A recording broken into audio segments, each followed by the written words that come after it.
Hey, hello, welcome to a quick basic down and dirty video about using your new application, Trend MLS.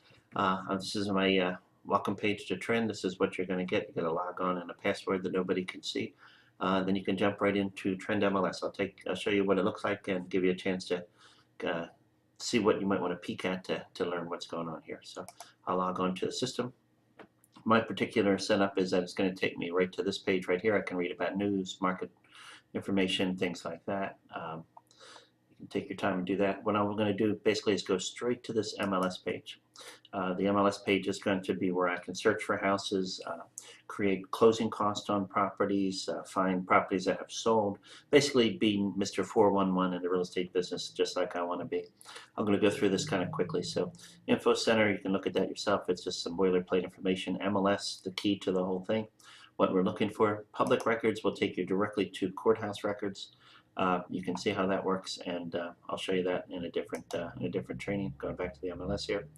My account gives you an opportunity to customize your account. This is my top secret passwords and stuff, but if you notice, not looking at this stuff, the preferences button right here is where you want to go so you can set up your preferences. For example, every time this turns on, do you want to just have it set up looking for active properties or sold properties? You won't have to put that information in twice. What counties do you want to be associated with? Just things that are kind of keystroke saving things. Give you an opportunity to read this. It's all self-explanatory, but you definitely want to look at your preferences there. Have them set up for how you want it. All right, I'm going back to the MLS. And I'm going right across the top here. Search, different ways to search for properties, saved items, things that you put in the system. Or maybe you want to create like a flyer so you can go back and find them and keep them recorded here. Client relations, I'll just click on this for a second. An excellent database here that you have pretty much for free through Trend, where you can keep people's names, email addresses, phone numbers, things like that, and it will have a linked association to the properties that you're talking to them about. So client relations is pretty good. Statistics, breaking down all this crazy information in Trend in a way that you can impress your buyers and sellers if you're going on a listing appointment or consulting with someone. Financial will give you an opportunity to do, and most importantly, buyer closing costs and then seller closing costs. And then listing management. This is basically what you'll go to if you're putting properties into the MLS, not searching for the MLS. So we'll get back to that. Again, this is going to be a quick down and dirty, probably 10-minute view of what's going on here, showing you what's going on here. So on the search, you can search by listings. That's the very first one. Lots of information here that you can fill out to try to find that house, what's going on in the marketplace. I'm going to go real quick here. Active property, say between 300,000. Notice it's 3 zeros plus a zero is already in there, to 400,000. Let's just say in Chester County, and maybe how about just like Calne Township in Chester County, and I'm going to look for a property that has 3 bedrooms to 6 bedrooms, at least 2 full baths. That's probably enough right there, and it will give me the properties that meet that requirement. So I could click that button and view the results in a one-line format. I'll talk about that in a second. Here it is in one-line format. Or if I want to see really the pictures of the house and what's going on, I could change the format over here where it says choose report. I can make that say a member full report. I'll let you go in there and play with that yourself and see all the different choices of the different reports. So the member full report will come up. You'll be able to scroll through up to 25 pictures of the property. Some real bad photography here. Learn basically everything, the square footage of the property, the age of the property, the school districts. We'll talk about the size there. For the rooms, it's a whole different story. The annual taxes, the condo associations or homeowners association fees, some things that are going on in the property, some language put in by realtors. Then down here we have the on-market price that went on at $324.9. If there was a reduction, you'd see a different number here. And you can see here this one's been on the market for 253 days. It is not a short sale. They're kind of the important things that I scan around when I look at it. If I wanted to show this property as a real estate agent, go right up to this blue icon, click that button, and it will give me the opportunity to schedule a showing. There's my wonderful picture. Click on schedule showing. When do I want to see it? How about Sunday at 11 o'clock? And it's going to say what time are you going to get there. It's a first showing. I'm going to get there between 11 and 11:30. If I click yes, halfway to making an appointment. I may get an email back saying, great, you're confirmed. It might get one that says, you've got to wait to hear from the listing agent before you know that you have an appointment. The member reports here are ones that you want to give to use for yourself. The client ones, these reports, for example, here's a client full report. You can take a look at what that looks like. It's going to be different. It's going to not have the information of the real estate company that has it. So you don't want to give a report to a client and have that client then call the listing agent and then you lose a sale because of it. In this search column here, there's, in addition to using this listing tab, which is very extensive and I'll get into it at other times, you could create a hot sheet, which is creating a search that's going to report back to you. Hey, show me all the properties with price changes. Send it to me once a week. Send it to me every day. Send it to me all the new listings, the settled ones, all kinds of different things that will help you find and keep an eye on the marketplace that you decide to focus on. We'll talk about that. You can click this one here and put in, I want to search by address. They give me 200 to 300 block of Warrior Road. I happen to know that there's a couple of Warrior Roads. I spelled that wrong. And I'm sure something's going to pop up. It's somewhere. There we go. We got one for sale. Click view results. And sure enough, there's the one-line listing. And I could go over here and change that to full report. Or I could just do this. Click right there. Click the MLS number. That's what that is right here. MLS number. And it will bring me to that spot. 223 for that property. How long has it been on the market? 112 days.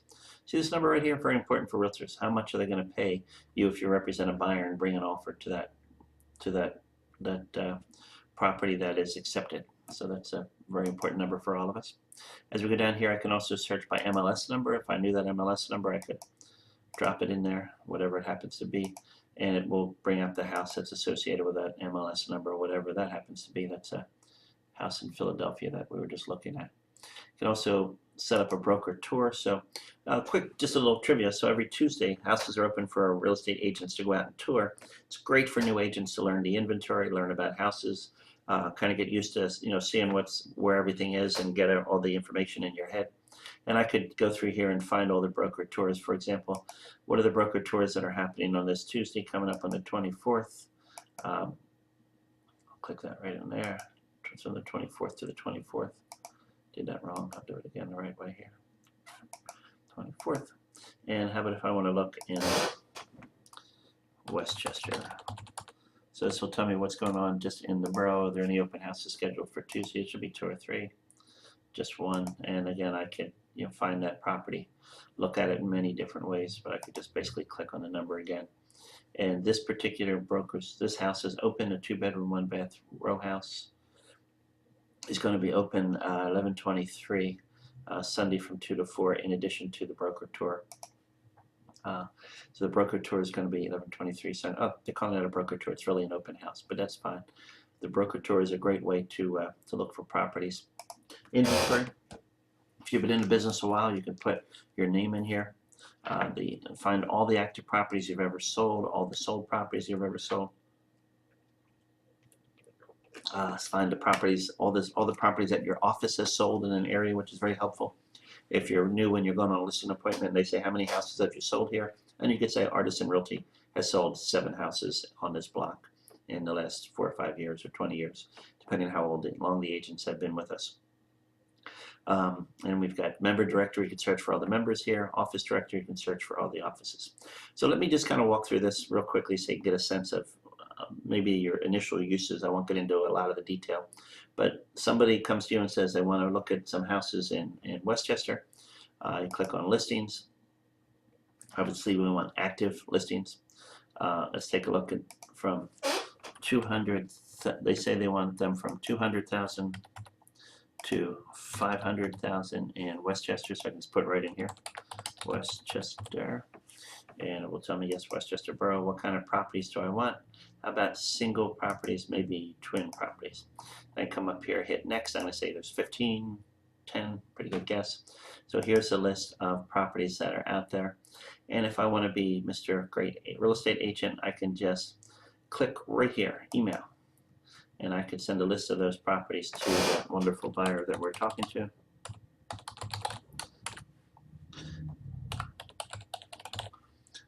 houses you requested. This is not the PhD level of real estate, it's just a sense of how the tools work.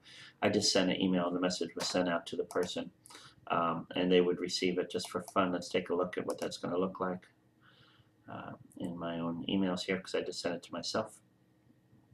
And you'll get a sense of just how powerful you can be to the client if in fact you have a lot of your tools set up here. Coming through his house. Okay, so this is the email that will come through. View real estate information from Trend MLS. And here's my picture, here's my text, here's my slogan, here's my brand name, and here are the properties. And people can kind of scroll through and get right back to me and say, hey, I want to see these properties for one reason or another. That's a helicopter flying over the office right now, believe it or not. So that's a real quick down and dirty look at how you can find properties and then send them out to people. You also got a quick idea of how you can click to make an appointment for the property. Some other things you can do. So if you're interested in this property, 511 East Bernard, someone has a lot of interest in it and wants to know about it, I can take a look at the history of it right here. See the H? And it will tell me if it's ever been on the market before, how long it was on the market. So in 2009, was up for $125,000, eventually sold for $110,000. Was on the market again in 2011 for $219,000. They gave up trying to sell it. They tried to rent it, and it looks like they probably rented it for $1,300. And now in 2014, in October of 28th, it went on the market for $219,000. Very interesting information, not maybe to me, but someone who's interested in that property really wants to know the history of the property. Is it a winner or is it a loser? And I could also jump right into the P right here, go to public records. That's going to launch me directly into the, it's going to not launch me directly into, let me go back here. Let me get that to happen again. It's going to launch me directly into the public records of the courthouse. Let me, all right, I lost that search. Now normally you'd have to go back and fill out all the information, but here you can just click last search. Sure enough, it's going to take me back to whatever my last search was that I had there. Same properties, fill out all the information for me. I don't have to do it again. I'm going to view the results, and that property I was looking for will show up right on top there. Okay, back to, I'm going to try a different one because that one didn't want to work. I'll try the public records of 525 Hillside Drive.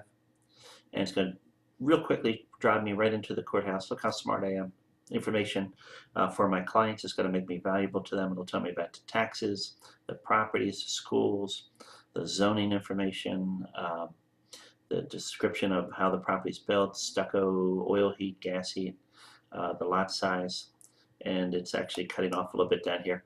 But in 1979, this was purchased by one person, Juanita Jackson. No mortgage because it didn't show up here, and she's lived there ever since 1979. Most times there'll be 4 or 5 pages of past owners and what they paid for it, mortgages on record, and things like that. So this public information tab is really, really a powerful tool. Let's see, we're up to 13 minutes. So I'm going to, let's say someone, I'll give you another example. Somebody said, hey Dan, I just saw this house on, I'll go to one of my last searches here, it'll pull a property up. I just saw this house on Warrior Road, I think it's going to pop up. And could you show me properties that have sold around it so I can be real smart about making a decision? Watch this, I'm going to grab the MLS number. I'm going to copy it. I'm going to go back to that listing general search. Hopefully you can play this again and follow what I'm doing. And I'm going to drop that MLS number right in there. Look at that, in a radius search. And it's not going to work because I don't know why it didn't work. But if I put in there, say 1 mile from that particular MLS number, that happens to be in Delaware County, I could drop that in there. Houses that have sold from $200,000 to $400,000 that have settled, expired, that are pending, not the active ones. That should have been all Delaware County, not Alden. I'm going to do this a different way. And from 237 Warrior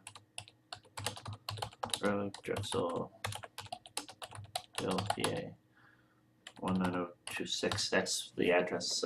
It's the same street as the other property. So properties within 1 mile of that in Delaware County are going to show up.